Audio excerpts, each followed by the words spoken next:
every lawyer Iowan. Hello and welcome to Sports Opinion, the weekly sports talk show on Channel 18. That's Public Access TV. I'm Dirk Keller. This is Bob Boyd. And this is the man, Earl the Pearl Murphy. Bud Supple's not with us today. He is on assignment scouting Regina's next opponent, Dyersville Beckman, for the Monday state playoff football game. He's spying Dyersville at their next practice. Yeah, that's right. So, why did you say he's sick? It's maybe personal. But, Bud, we're thinking of you. And Carol, too. That's right. We've been thinking about the Hawkeye football team. We were all in attendance Saturday at the Michigan game, which was just a humdinger. What a finish. Wow. In fact, before we talk about the finish, we should talk about the start. Iowa came out, set the pace. Yeah. Yep, they did. Went down the field and scored. It was a wonderful thing to see. Yes. Yeah. Made it look easy, didn't we? We had down completion on that. Yeah. They needed to get, so. When's the last time that Iowa blitzed 4 downs in a row, guys? Oh, my. And I thought that was the difference in the game, was the blitzing that Iowa did. Yeah. How many times did we blitz? About 16 times? I was going to say it was double digits for sure. Wow. I really don't know. But I know it was a difference maker. And the post-game comments, the coaches said, we blitzed because they wanted to force Denard Robinson, the Michigan quarterback, to pass the ball. That's his weakness. And on a very windy day, it compounds his weakness. And they rushed him into a lot of bad decisions. Windy, really. No? Boy.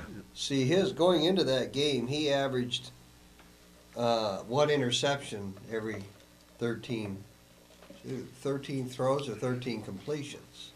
So that's pretty, I think 11 for the year or something like that. 1 on Saturday. Yeah. At the goal line near the end of the first half, which was key. Huge. That was huge. I don't even know who deflected that ball. It was deflected, though. Somebody, for the Hawkeyes, deflected it, and was it... Well, Ben's deflected about 3 of them. I don't know. He sure did. I don't know if that was one of them, but... Very likely. Although it was in the middle. The pass was more in the middle of the field. Okay. It might have been... Was it Morris? Could have been. Well, really stepped up the defense when we needed to, and after the previous week, that was sure nice to see. Yeah, it was a big difference. Yeah. Made everybody The feel kid good. that got hurt in the end. Dominic Alvis, Yep, sophomore defensive end. Out for the year. Sophomore, that's what he is. Yep. Yeah. He's out for the year. It was late in the fourth quarter when it happened, and I still don't know how it did or when it did, on what play, but I just read that it was late in the fourth quarter. Weren't you surprised that they didn't roll Robinson out more? Get him edge? Yeah. Well, we stopped him every time he was out there. Yeah, I mean, we did a good job, but it just seemed like part of their game plan, too, was to drop him back. Yeah. But Well, whatever, it worked for us. And I think Brady Hoke, the Michigan coach, is still learning what he's got with Robinson and learning what the different Big Ten opponents bring defensively. Yeah. And so we've got flowers here from Supple's Flowers. Bud may not be here, but his flowers are, and we want to thank Supple Flowers. Thank you very much. Appreciate that. Here in spirit. They're just beautiful. Every week we have beautiful arrangements courtesy of Supple's Flowers. And, it just makes things a little brighter. Beautiful, in fact. So, anyway, I think Brady Hoke is still trying to figure out what he's got. Our defense was good. Oh, I think the defense came of age. Yeah, that middle linebacker. That was the best game they played all year, wasn't it, Murph? Morris? No, the middle linebacker. Well, that's what he's playing now. Yeah, I thought. You're talking about Nielsen? Nielsen. Yeah. Yeah, they moved Yeah. him outside. Nielsen? They moved him outside and put Morris in the middle. That's right. Yeah. Because they had one time they had just one man rushing, and that was Morris. Yeah. And Nielsen had a career high in tackles with 13 last Saturday. It was truly a team effort. Yeah. I mean, I thought all the way around we played a pretty consistent game. Yeah. And did a good job on Robinson. And our punting was all right. Yeah. It We had was. a couple shaky punts, but when we needed it. It was there. put one dead down there within the 5-yard Yeah, line. that's The what I one was talking shaky about. punt I remember, I think he was trying to kick it away from the receiver or the Yeah, returner, yeah. and instead he shanked it, and that happens. Mm-hmm. That happens. One time, Jimmy Ferris came out of the game, and he was talking to his dad, and he was mad. What was that all about? Did you see it? You know, I didn't see it, and it was alluded to Monday at the quarterback Yeah, club that's it. luncheon, Mhm. and I still don't know. Okay, I don't know either. You But- talk about James Fair? Yes. Uh-huh. Did it have anything to do with that violation on the snap? It sure Yes. did. Got us Yeah, for that's him? it. Yes. Yeah. Um, I think he was claiming that it wasn't a violation. well, I think so, and that Eddie Pogolak was saying the same thing. When did that occur? What point in the Well, game? that occurred when we were down and we had a 4th and 1, didn't we? Now I remember. Yeah. Down there, and what yard line And was that? South end zone, We were, wasn't yeah, Yeah. and we were going to go for it. Yes. it? Yes. Penalty. And then it was 6, and we kicked the field goal, right? Yeah. Mhm. But that was a big play. at the Wasn't time. that after Denard Robinson had fumbled? Yes. Uh-huh. Mhm, sure. Well, what they were trying to do, obviously, is get the quick snap, get Mhm. That's quarterback what it was, sneak yeah. the first down, and Pogolak said, "You know what? I've never seen that call.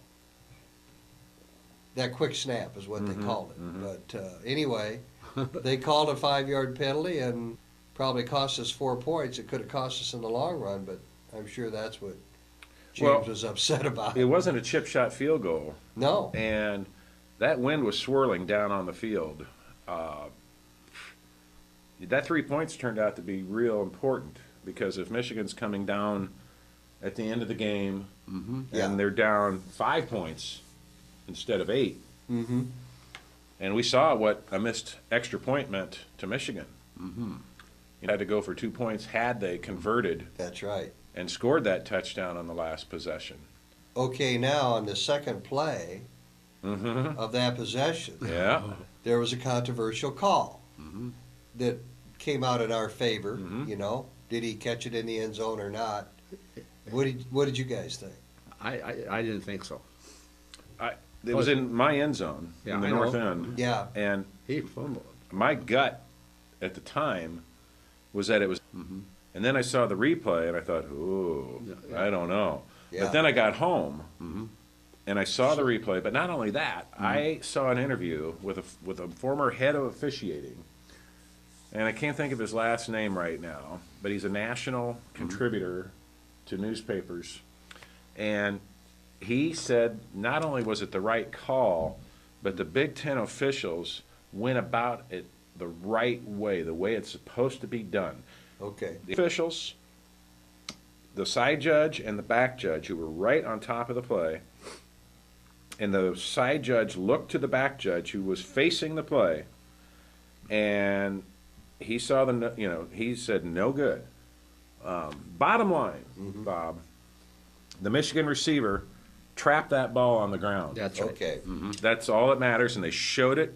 And this former officiating, head of officiating for some group, I forget where he's from, said it was the right call. He showed a close-up of the ball in the player's hand. The player had one hand on top of the ball, and the bottom of the ball was on the ground, Okay. out of bounds on top of that. Yeah. And I'm still not convinced that the receiver had his knee come down in bounds before the ball is trapped on the ground. So, According to Lou Holtz, Mr. Expert, Oh, yeah. you know, he was going on, I guess, on ESPN that was a catch, that they got robbed and all that. Oh. So I didn't hear that or see it, but one of our sons is an undergrad, graduated from the University of Michigan. He called me half an hour after the game, and he said, that was a touchdown. And I said, I don't know whether it was or it wasn't, but what was the final score? And 3 times we beat him in a row. Yeah. yes, and 3 that times in a row. There you go, Murray. no football team has ever defeated Michigan 3 times in a row. And that was our mantra at the tailgater after the game. 3 Yeah. times, baby, And we've beaten Michigan State 6 or 7 times. at home. That's right. At home. Yeah, in a row. Yep. And, I'd like to keep that streak against Michigan going. I like that. And Michigan State. And Michigan State. But I really like the fact that, they're not above us anymore. They're equal. Mm-hmm. And for Iowa to beat them 3 in a row is significant for this program, significant for Kirk Ferentz. And the same way at Penn State. Yeah. 11 ball games, we won 8. Yeah. Well, and the almighty Denard Robinson has never beaten Iowa. Yeah. That's right. He's 0-3 also. And the Hawkeye seniors have never lost to Michigan. That's right. Is that right? We had a bye with them the year that guys like Marvin McNutt. Is that right? And, Well, for 2 years in a row we didn't play. Right. We played them for 3. So Yeah. there's been a 5-year. I'll be damned. Think of that. These fifth-year seniors, they've never lost. They've never known Yeah. defeat to Michigan. That's just great, and that's the way it ought to be. Well, let's keep it going with Michigan State Yeah. this Saturday. Bob, getting back to Penn State, Yeah. we won 8 out of the 11. They won 3 games. Do you know what the going back to 1930, we beat them, and then there's a long layoff, and it started again 74 or something through there. I don't know. Did Iowa play them in the 60s? I don't know. We didn't. No. Yeah. I think you said, Merv, a couple of weeks ago before we played them that all time now we're like, what, 12-12-1 or something Yeah, I think like that with Penn I State? think that's right, too. Yeah, that's pretty Yeah. close. Yeah. Something like that, real close, yeah. So, we As we one- really put ourselves back in the race, though, That's which is right. kind of ironic because we beat Michigan. Northwestern upsets Nebraska, which was huge in Lincoln. Right. Unbelievable.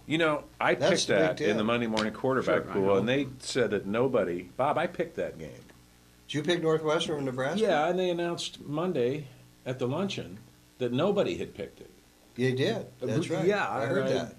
I made a point to tell Mike Mm-hmm. that we talked about it, how Northwestern's due to win one big game at home this year, Yeah. and that was the game. But see, they didn't play at Northwestern. That Yeah, was they in did. Lincoln. No, it was at Northwestern. Uh-uh. Oh yeah, oh yeah. The At Northwestern, Northwestern. Nebraska game. Yes, Oh, okay. you didn't think so, No, I think it was. There's a Lincoln. Lincoln. Joe Is it- Murphy? Can Yeah. you look up and tell us where the Nebraska Northwestern game was played last Saturday? Because that was the big surprise. Yes. I can see Northwestern beating anybody. Chicago. I mean, they can score some points, but they haven't been playing defense, and they play a little defense against Nebraska. Oh, they did, and they did it on offense without Dan Persa. Yes. The quarterback went out with a bum shoulder, a new injury. What a bad senior year for him. That's too bad. He's a great athlete like that. He missed the last 2 or 3 games of last season, and he's missing half of this year. Well, you're more magnanimous than I. Well, yeah, better him than quarterback. I can't remember what they did to Ricky Stanzi. Our quarterback was sensational. He had a very Very steady tall. game. James Vandenberg, or Jamie Vandenberg. Very steady game. Marcus Coker Boy. he surpassed 1,000 yards for the season as a sophomore, true sophomore. Real steady, 132 yards rushing. And, 1,100 yards this year. isn't that 1101. Yeah. And then you got Marvin McNutt, who all he did was set a high for receptions in a game with 9.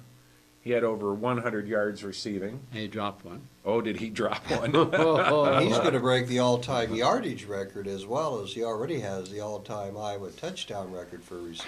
Yeah, now that leads me to my next question for you Yeah. guys. Is Marvin McNutt Jr. the greatest receiver ever in Hawkeye history? Statistically, he will. But they play more games now. That is correct. Yeah, well, Dittmer was pretty good. When did he play? He played in the, Jack Dittmer? Yeah, he played in the 40s. And Carl Noonan was very good, the kid from Yeah. Assumption. Was he a wide receiver or a tight end? I don't know. Carl Noonan was a wide receiver.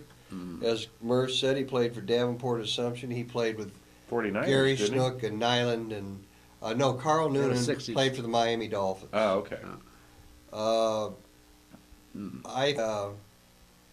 Eddie I thought Casper had a lot of good moves. I think Eddie Hinkle was a great receiver. I think real good, Hinkle.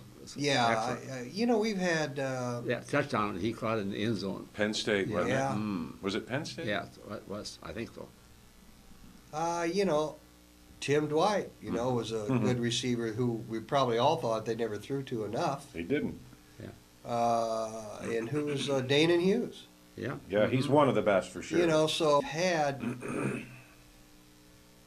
we need to have more receivers. And I Yeah, think this we got Campbell three. is bringing the receivers into the fold because I think, to be successful, it's nice to have two or three of them on the field at the same time. Right now we have McNutt, and we have Keenan Davis, and we have the freshman Manley. Yep. Cavante Martin Manley. Yeah, and our tight ends have been a little bit of a distance receiving. He's coming lately. Fedorowicz is He's now the coming on. starter Yeah. at tight end. We have an answer from. Northwestern was at Nebraska. It was. Yes. Good Lord. I've been under the assumption this whole time that they went to Well, Evanston. speaking of Nebraska, they play at Penn State this weekend. Same time as the Iowa game. They play at Michigan, don't they, the next weekend, and then we play them at Nebraska Yeah. to finish the season. So, chance Nebraska's going to lose another game Or two. or two. You've got Michigan with a tough game over at Illinois. You better be praying for Illinois to beat Michigan, Dirk, Yeah. this weekend. I am. And if we beat Michigan State this weekend, that puts us in really nice shape. Well, Game at a time. bottom line, guys, Iowa still controls its own destiny as far as the Big Ten title game. All they have to do is win their games, and they're in it. Ifs, ands, or buts about it. Which really upsets you when you talk about the Minnesota loss that shouldn't have happened, but it did happen. So here we are. I felt a smidge bit better about the Minnesota loss when I saw what they did last Saturday at Michigan State. They gave them a real good game. Yeah, they did. I don't know if it's the Indiana case. gave Ohio State a good game. Yes, they did. That's the Big Ten. That's the Big Ten. Yeah. But why did Minnesota stink so bad at the beginning of the season? Not just the beginning, up until the Iowa game. They just rolled over. Well, maybe their coach being ill for a few games there, Jerry Kill, had that setback, and that might have affected the team somewhat earlier in the season. I can see that, but Yeah. 59-0, they lost to Michigan. Yeah. And then we lose to Minnesota, and then turn around and beat Michigan. But we've been around long enough, you can't compare scores. Yeah. It's such a, what, let's face it, the Hawkeyes either play up or down to their competition over there. Yeah. It seems like that. I mean, they play better against the better teams, so maybe that's a good sign going forward here. Yeah, I think it's a good sign for the Michigan State game. And make no mistake about it, this game against Michigan State is senior day, last home game of the season. Hard to believe, but it's already here. We've got 16 seniors. This means a lot. And on that, there has developed a bit of a rivalry between Coach Ferentz and Coach D'Antonio of Michigan State. I think it's safe to say there's a little bad blood for more than just things that went on think the so. field.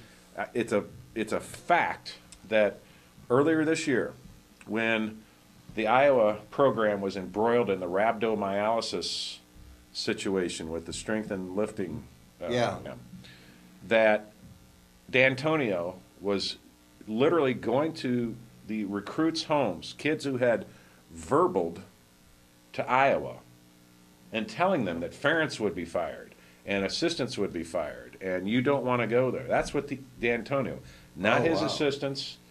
That's been documented by some of the kids who came to Iowa anyway, who are here right now. I didn't know that. Yeah, There must be something to the fact that he said the press is off limits. This week. You bet. Because his kids have said things in the past. In the past, they have. In fact, Cousins. And they've lost. Yeah, that's right.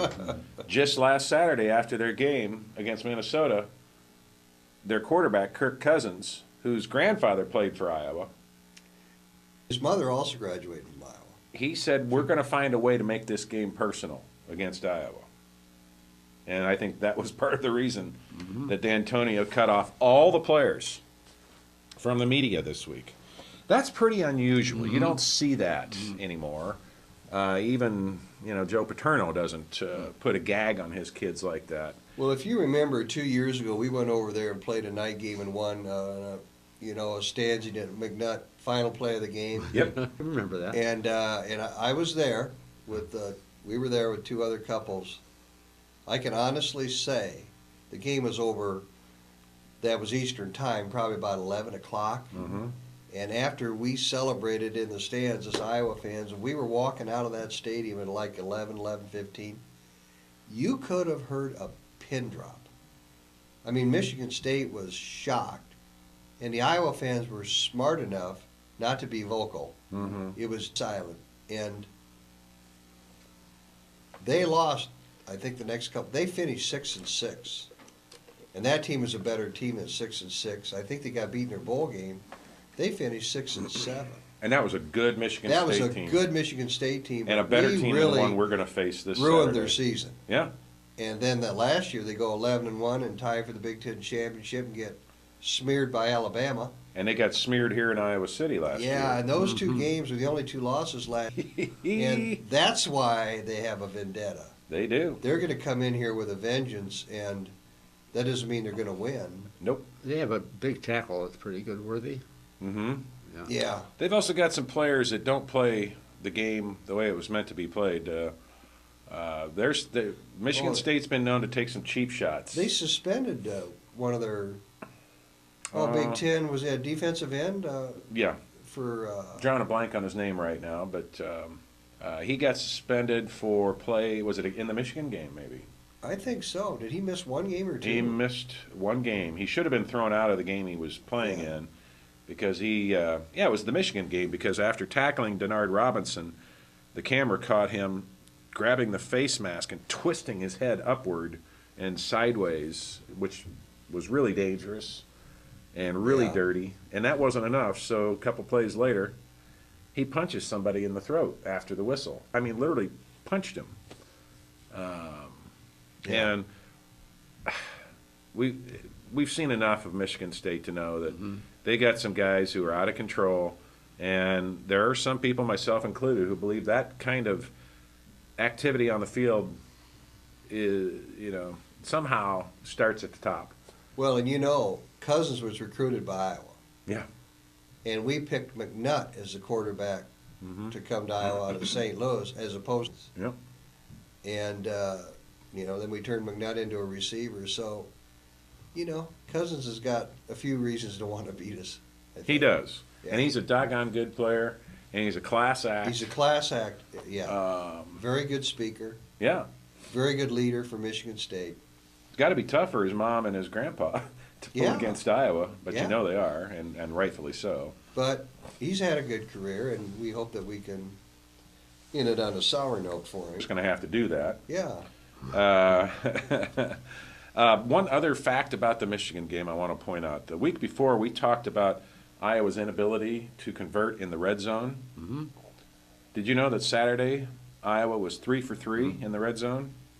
That one touchdown that The tight end? Coker. Coker, he didn't even get touched. He went all the way at the 16-yard line or something, about 16 yards out, 15 yards out. That kid, he has a unique ability. He punishes defensive players, and he takes a lot of punishment too. Doesn't go down with that first hit. No, he doesn't. Michigan, there was about 35 seconds to go in the game, and they had first and goal at the 3-yard line. and he passed every down. Everyone. What a surprise that was. Well, they couldn't take time out, but I thought They didn't have any timeouts That's left. true, yeah. But yeah. I swear to God, they had enough time to at least to run it once. With Robinson? Yeah. You bet. But Thank goodness they didn't, right, Murph? Well, but Robinson, he said, I've been tackled enough. Yep. You know, He got hurt in that game? hmm I didn't even know that till afterwards. Well, he was out for He missed a quarter, a couple series. a couple possessions. Yeah. Which is not anything unusual because Michigan interchanges their quarterbacks once in a while. But he got hurt on his throwing hand. I believe it was his throwing hand. From a hard hit. He got taken to the ground hard. I can't remember if it was a sack, but he got hurt, and I saw when I watched the replay, he was coming out shaking his hand. But, you know, they had some real good plays that last quarter. Michigan? Yeah. Oh, yeah. Yeah, and they rode down to the 3-yard line, and that's where it ended. Yeah. I was up in the with Bump in the booth for a while. I got you know Louis and I got on it. Oh, yeah. Yeah, and anyhow, they came up to me and they said, "Where do you want to go?" And I said, "Take me up to 4th floor. I want to see Bump." And they anytime one I got. That's great. And he went up, and there was 2 minutes to go in the game, and I'm glad I don't sit up there with them because they were screaming and yelling. There was Bill Brazier, Norm Elliott, and Dick McKean. I can't think who else. Raisley, maybe? Yeah, Raisley. Yeah. before them, and some guy from Davenport. I can't think of his name. Yeah. What were they yelling about? Just the the officiating? Oh, they on everything, you know. But they were cheering, and there were some girls up there. They were into the game. Oh yes. Oh. Well, the final possession by Michigan was one for the ages. Again, first down on the 3-yard line, first and goal on the 3-yard line, and I forget how many seconds. 28 seconds. I thought it was the 35. I can't remember exactly. I just remember the last play they had. 35 3 seconds, maybe. I don't know. Yeah. It was less than that, about a half minute. Yeah. Well, it was enough time to it run wasn't 4 looking plays. too good. Oh. Yeah, there are people that had nothing but confidence in the Hawks in that position. I know I wasn't. It wasn't life or death because at the very worst, it was going to be a tie game and go to overtime. Yes. Okay, now let me ask you this: 4th down, Lowry. Yes. Was Yeah. that pass interference? No, he Okay. wrapped his arm. Okay. No. Because if it had been, they'd have got another. Right. No, Earl and I have Even though both time seen was it. out, you don't end the game on a penalty. You know, I'm going to just take a moment. A lot of viewers don't realize Bob Yeah. is blind. He has lost. You lost your vision how many years ago? They declared me legally blind in 1995, so that was 16 years ago. Yeah, I was 50. A lot of people that watch the show don't realize that you've lost your vision. Well, trust me, I am. Yeah, but you knows him. He goes to games. He goes to the games home and away. His perception, though, I think, is uncanny for anyone, sighted or not.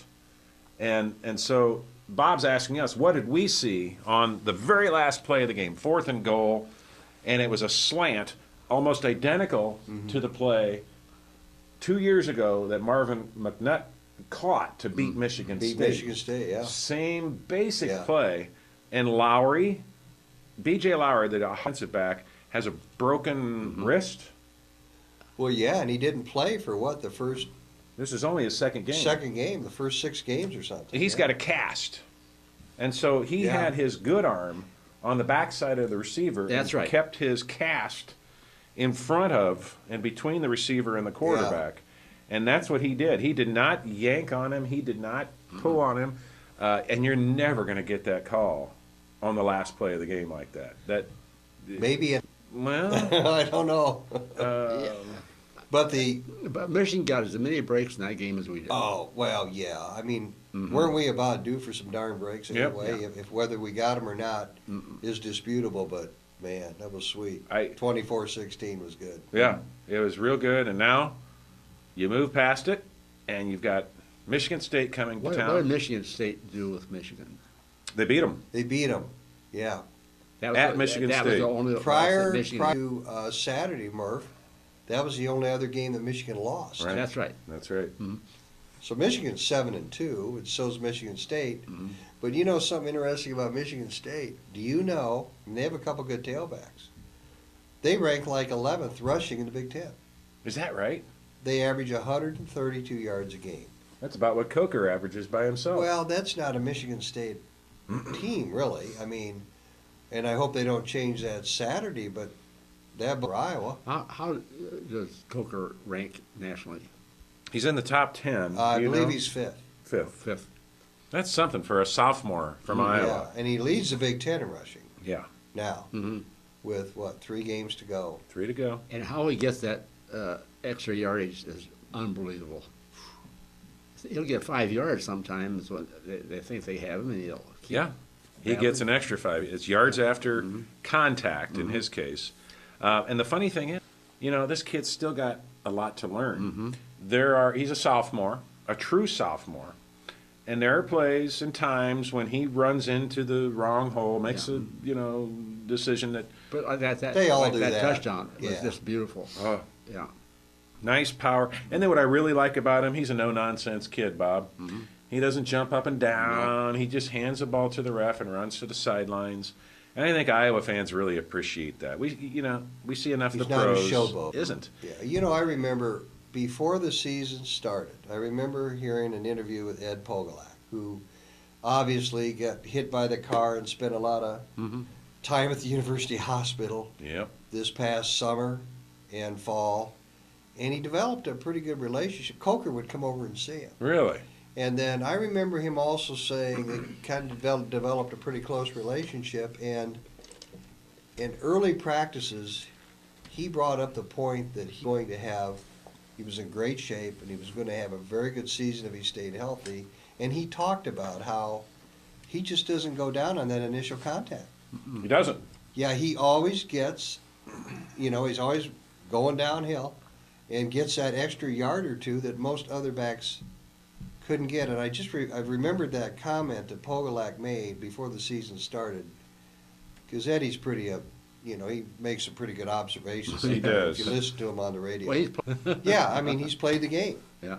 And boy, was he right. So And if you see Marcus Coker in person, he's not an oversized guy. He's not a brute. He looks just like a regular guy. I mean, this is a kid who's studying astronomy. He wants to be either an astronaut or some kind of scientist wow. or astronomer, I guess you'd say. But I mean, he's a bright kid, and he comes from a ground whose his parents really emphasized education above all else.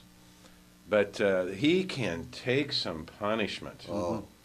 And he's only going to get better. He's got 2 more years after this to develop and improve his game, and I just know he will. Who was the guy that broke his ankle? Mikhail McCall.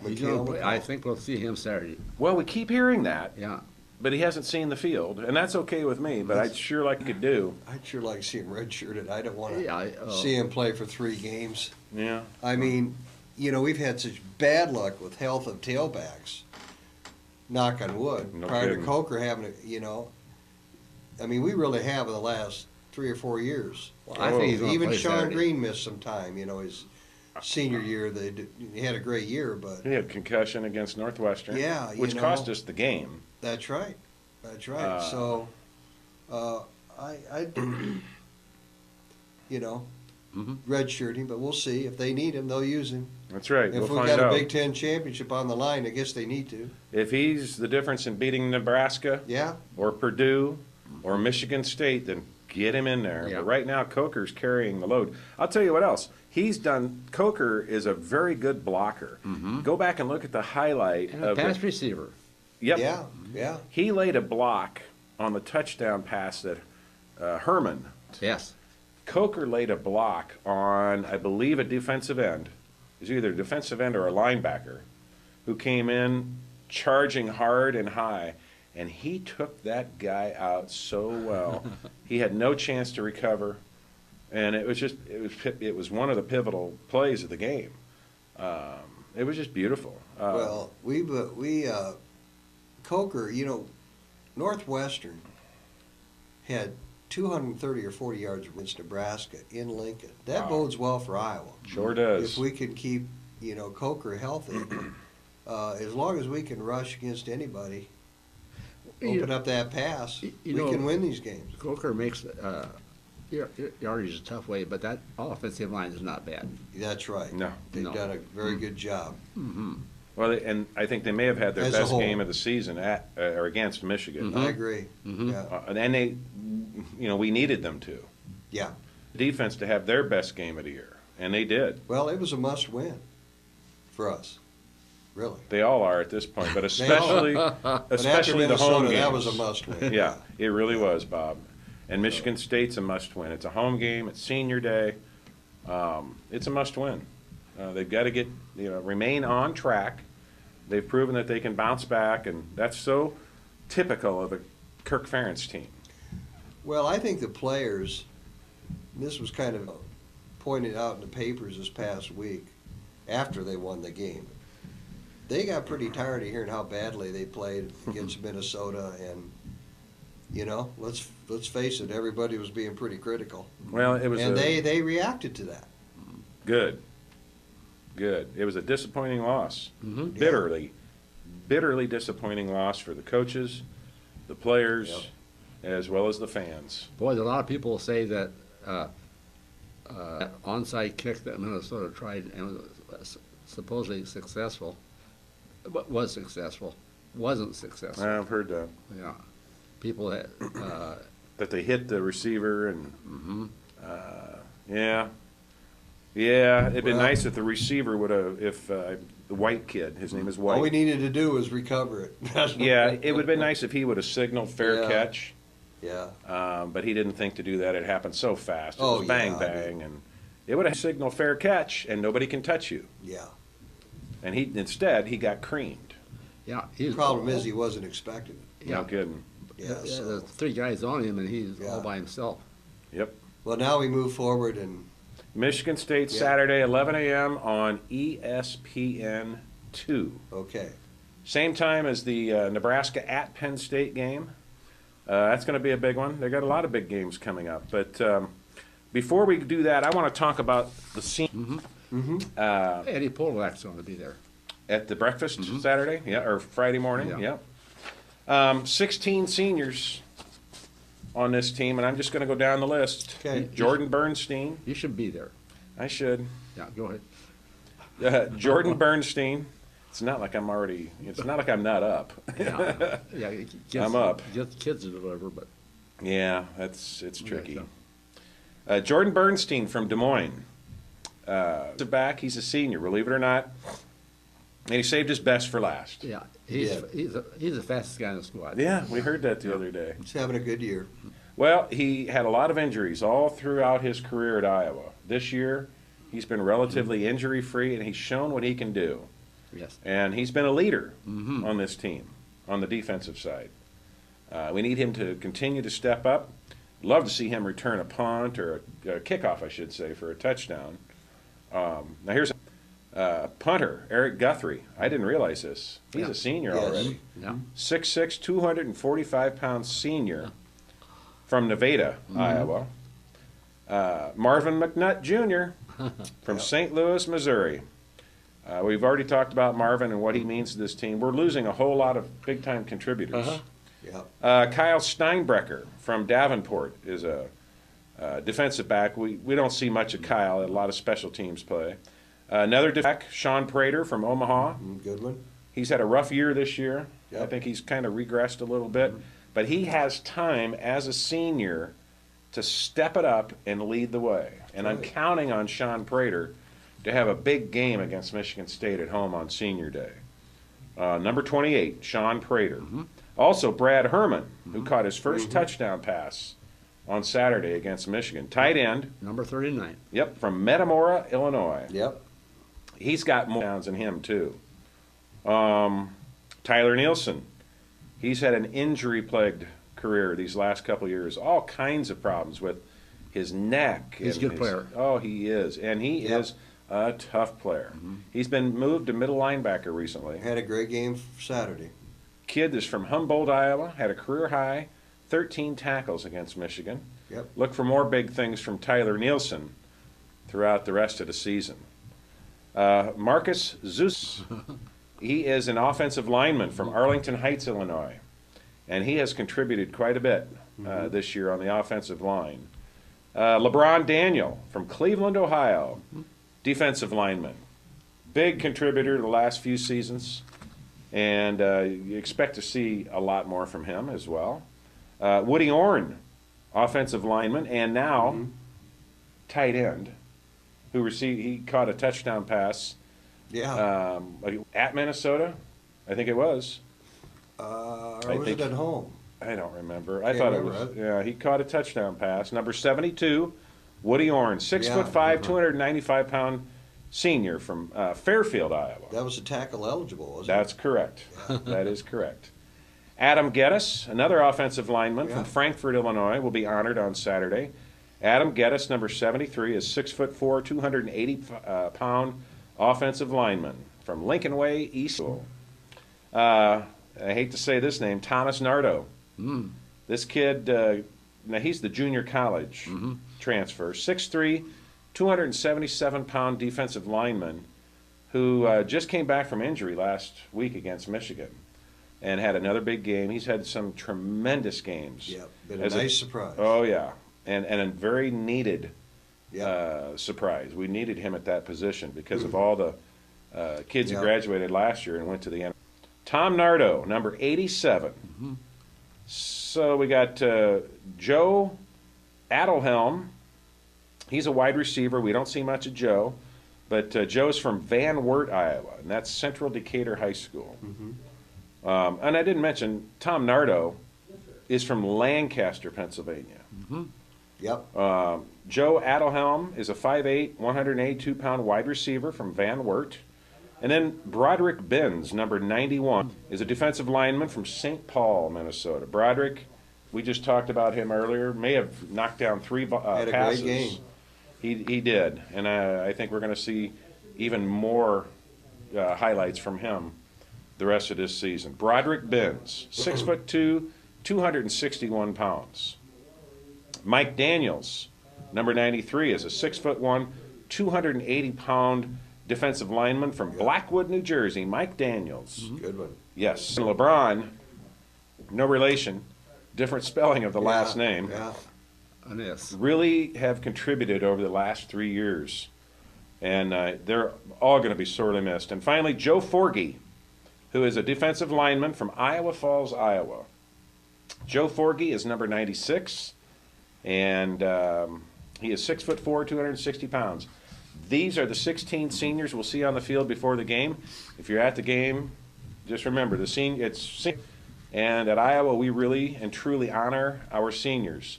We send them out in style, and it's always an emotional day. And if you go to the breakfast, they'll be at the breakfast. And they will be at the Johnson County I Club breakfast on Friday morning at 6:30. If you're going, get there a lot earlier than that. We haven't said anything about Miller, the free safety. Tanner Miller from Kelowna. Yeah, he had played another great game. He did. And, True sophomore. Yes. A lot of blitzing. Denari Robinson. Yes, that's right. A hard time. And it'll be interesting to see if we Well, blitz he's a like good that. size safety because he's about 6'2", and with speed. With big time speed. speed, Yeah. sprinter speed. Yeah. Yes. You betcha. So Okay. Be there for senior day.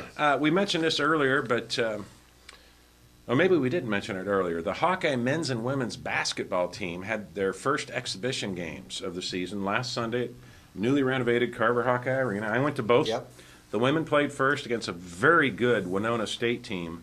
They're a Division II FCS school, but didn't matter. They had a 4-point lead over Iowa going into halftime, and it was well-deserved. They were a very aggressive, very good shooting team, very well coached. We shot about 26% the first half. Yep. And that's the bad news. The good news Yeah. is the Hawkeye women came out at half and really took it to them, started hitting their shots, started doing what they do best. This is going to be a very exciting Iowa women's basketball team. I agree.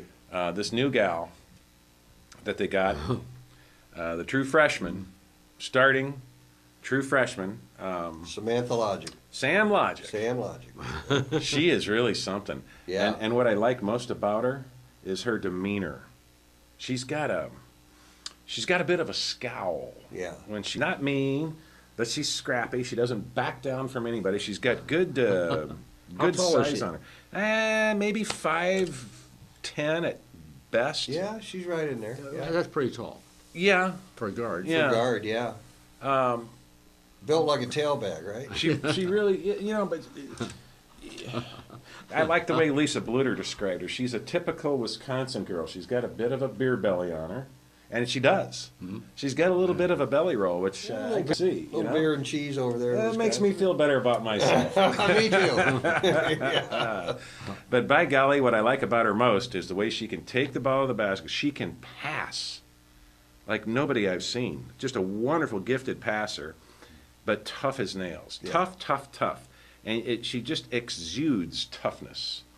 And it's going to be a lot of fun to watch her play. Virginia Johnson from City High Yeah. got a lot of action. I can't wait to see her put a little weight on. Good athlete. But by golly, she's going to be a big help to Morgan Lisa's Johnson. going to have a good season. Yeah, another good season. And a lot of fun to watch. Yeah. The other gals, I'm drawing a blank on their names right now. I wish Pat White was here. Well, you have Taylor, the one that's had the knee injuries, and she's Theara Taylor. yeah. She played a little bit. Yeah. She looks fine. She doesn't look tentative, but boy, she's got some big braces on her knees. Oh boy. This is the gal who tore her ACL not once, not twice, 3 times. Yeah, missed two full Did you seasons. mention the girl from City High, Cry? Kelly Cry is a senior Yeah. and looked Yeah, good. Yeah. She looks more aggressive this year. Really hustles, goes after the rebounds more. Doesn't look for the shot as much. Well, she didn't. It's an exhibition game, but I love watching her play. She, honestly, she's my favorite Hawkeye women's player. Maybe. Well, and Prinny didn't have a good game, but we know how Uh-huh. good she is, and she'll have a great season. And Morgan Johnson, Camille Wallin. Camille. This another- team is loaded with talent. Oh boy, And, and good freshmen. And the other gal from North Cedar High School, from Mechanicsville. Can't think of her name. I'm drawing a blank. She looked great. She's tough. She doesn't back down Good. from anybody. And she's a senior this year. She's the one who transferred, I believe, from Kirkwood. Yeah. And I'm just drawing a blank on her name right now. I can see her face, but we'll know We'll their still names better preseason. here in a yeah, few weeks. yeah, and the women, the women will play in the Hawkeye Challenge this weekend, starting Saturday night at 7:00 against Harvard, and then they're going to play Sunday afternoon. I want to say 2:30, it might be 3:30. I bet it's 3:30 on Sunday. So get over there and support the women. They are so much fun to watch play. There's just a joy about them and how they conduct themselves on the court. The coaches as well as the players. The fans, there's just a real special rapport between the fans and the women's team and program. So if you can't get over there, watch the men play against a very scrappy Northwest yeah. Missouri State, Right. coached by a former Iowan. And they had an Iowan on the starting roster. I think the kid was from, I don't know where he's from. Harlan, maybe. Oh, that sounds like it might be right. They were scrappy. I mean, they played defense inside the shirts of the Hawkeye men's team. It was hard to shake them that first half. Well, what about the newcomers? Who's looking good for the men newcomers? Jason White Kid from Ohio. from Ohio. 6'8", 6'9", and long. Everything you've heard about him is true. He Yeah. can shoot. He's got a natural shot. When it releases from his hand, you just recognize rotation on the ball. And when it goes through the basket, it's just one of those shots, Bob, that doesn't make a lot of noise or Swish. action. It's just Yeah. right through. It's a thing of beauty to watch him shoot. Matt Gatens looks healthy. He looks slimmed down. I never thought he needed to lose weight, but He apparently lost about he did. 20 pounds, Yeah. didn't he? Yeah. That's what I heard. Matt looked great. Melsan Basabi, he had an off night. Yeah. That's going to happen. It was an exhibition game. The men are going to have their first real game this Friday night. Who's it going to be? 7:00. Chicago State. Chicago State. So if you get a chance, go over there. Is that the Illinois coach? He's not there anymore.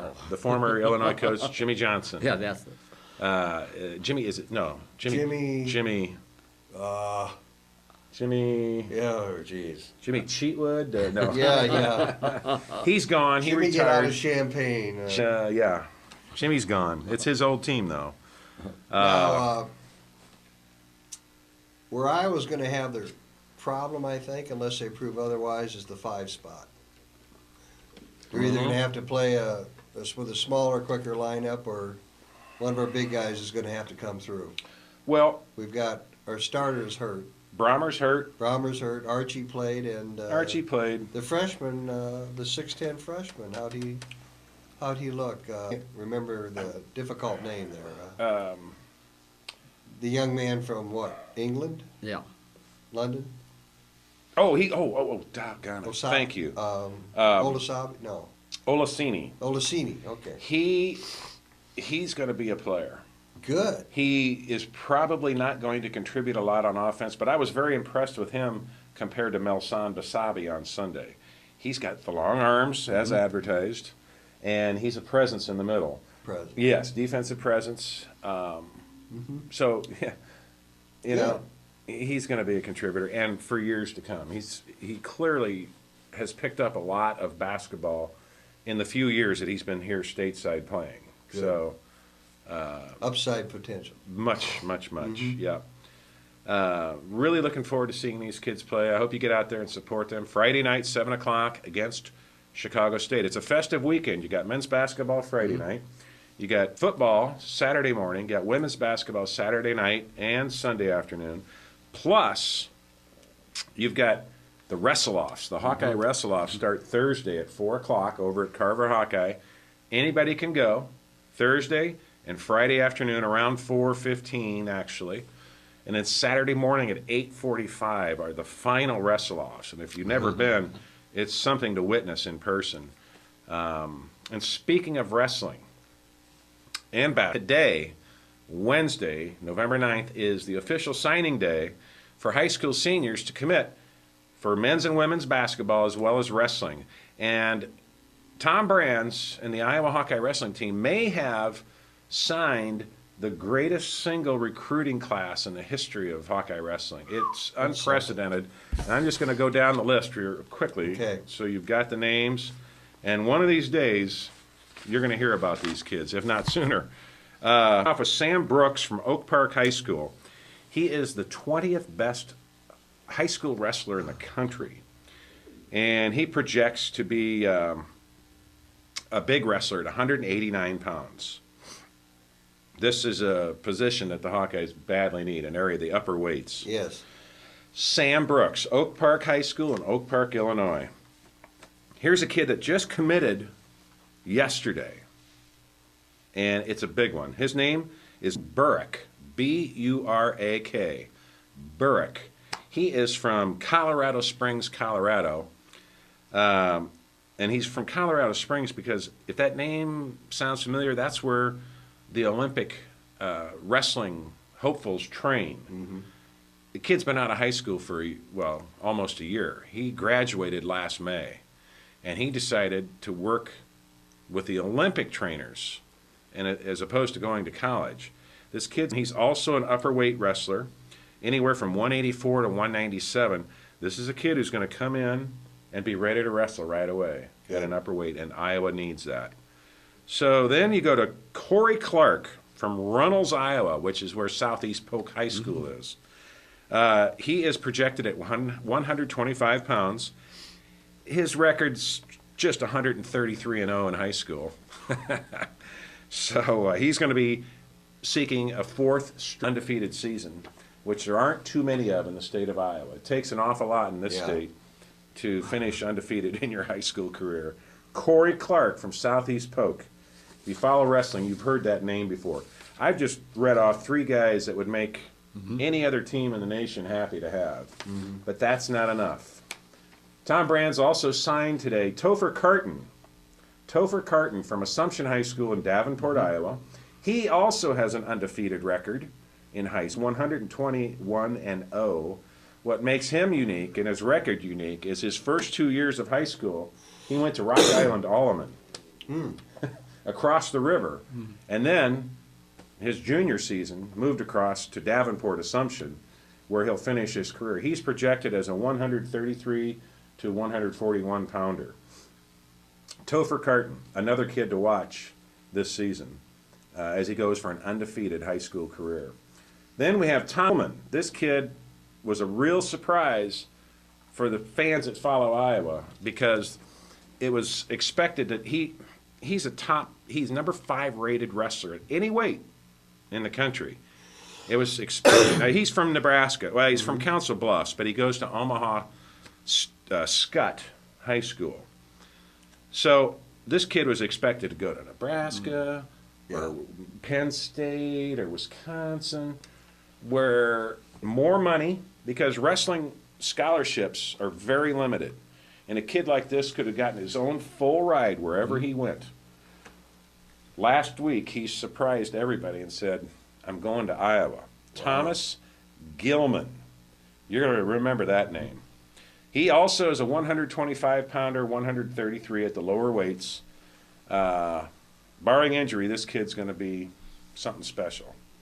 Then you have Alex Meyer, another Southeast Polk kid. He, let's see here, he's projected at 174 to 184 pounds. And then you've got Connor Ryan from Bettendorf. He is a 3-time runner-up in high school. 3 times. He's gotten 2nd place. And there's no program other than Tom Brands at Iowa that can get this kid over that hump. So look for him. He's projected as a 141, 39-pounder. And then finally, I don't know how to pronounce this name correctly, but Nate Skonechny from Akron, Ohio, the number 8 overall wrestler in the country. Another kid that nobody expected to come to Iowa. They figured Ohio State, Penn State, somewhere out east. The 8th best wrestler at any weight in the country is coming here. He is projected at 141 to 149 pounds. Wow. He's lost 9 career high school matches. He's a real heady kid. And congratulations to Tom Brands. We'll have to wait another year to see these kids wrestle for Iowa. But if you want to see what's going on right now, check out the wrestle-offs Thursday night, or Thursday afternoon, Friday afternoon, and Saturday morning. I want to talk a little bit about the basketball recruits that signed up today. Yes. You've all heard about Adam Woodbury, the 7-footer out of Sioux City. He's 7'1". 7'1", that's right, and he may grow. Growing boy. He may grow a little bit more. And we've also heard about Gassell, Point guard. Mike Gassell, also from Sioux City, although he's from the Nebraska side. Oh my goodness, we've run out of time. Listen, Regina plays Monday night in the Unidome. I think it's Monday morning. Monday morning, 10:30 in the Unidome against Dyersville Beckman. I'm really sorry we've run out of time. We'll talk about the high school basketball signees. In the meantime, on behalf of Bob and behalf of Earl, I'm Dirk Keller, thanking you for watching us every Wednesday night at 7 p.m. on Channel 18 or Sunday nights at 6 p.m. If you can, get out there to pull for the Hawks against Michigan State Saturday. And remember this, either you're a Hawk or you're not. Bud, get well. See you soon. Thanks for watching.